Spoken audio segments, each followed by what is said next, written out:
I know I'm preaching to the choir when I talk about the friends we make online. And I've got some friends who feel the need to try to justify those friendships, like, you know, they're real, even though we met online and we've never met in person. I always find that kind of funny that we have to feel like we have to defend our friendships of people we've never met in person. I just don't see why that should be a difference, a distinction we should make. I do say sometimes my YouTube friends, my Facebook friends, just so I can give somebody a frame of reference of how I know them, but they're not any less of a friend than someone who lives, you know, across town that I see occasionally. And what's interesting is, you know, my online friends, I talk to every day. And in a manner of speaking, we see each other every day. You know, years ago, well, I guess it's been a couple of years now, for about a year or so, we had a stick-am room, a group of us. And if you're not familiar with stick-am, it's a place, they're called rooms, and you can go and there's little cam spots, so you can, you know, see yourself and your friends, and there's 12 spots in these little rooms, and, you know, you can get on cam or you can, you know, stay off and whatever. And we would have music, and then we wouldn't talk, we would just type our comments and stuff. And we did that. The room was open just about it was every night. Not everybody came every night. It was kind of when you could come, and you know, we would see each other every day. And Sandy, I Walk for NT, was one of the regulars. She wasn't there every day, but she was a regular, and she passed away a few days ago.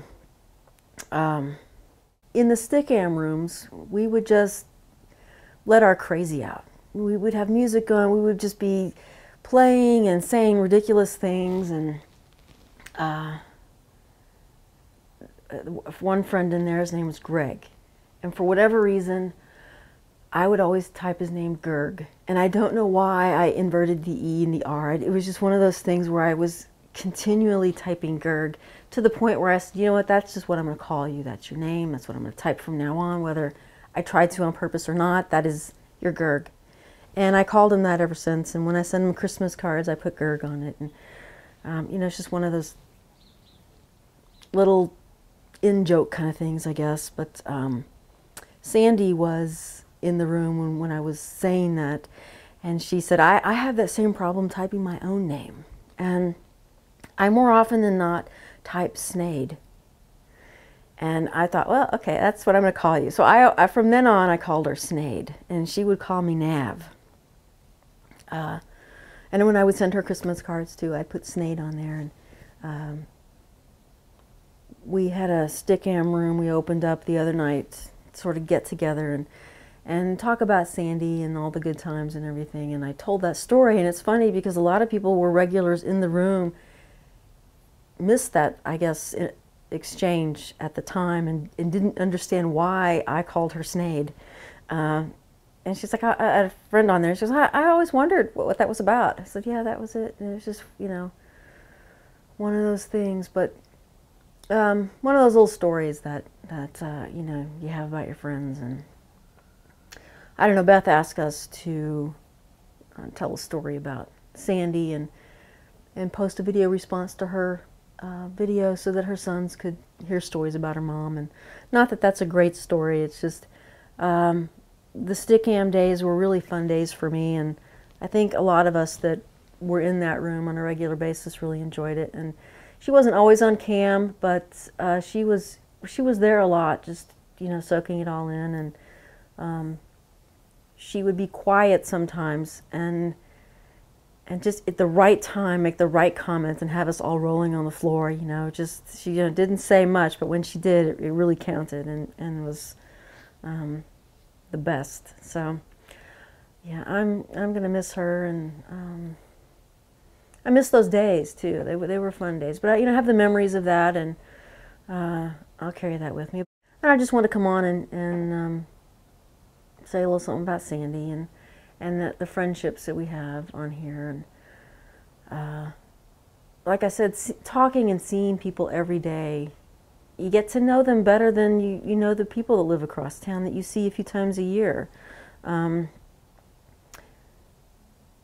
then when we meet them in person, it's like we've known them forever. I've gone to some meetups and you meet someone for the very first time physically, but we've interacted so much, it's like we're like family, that we just, this instant,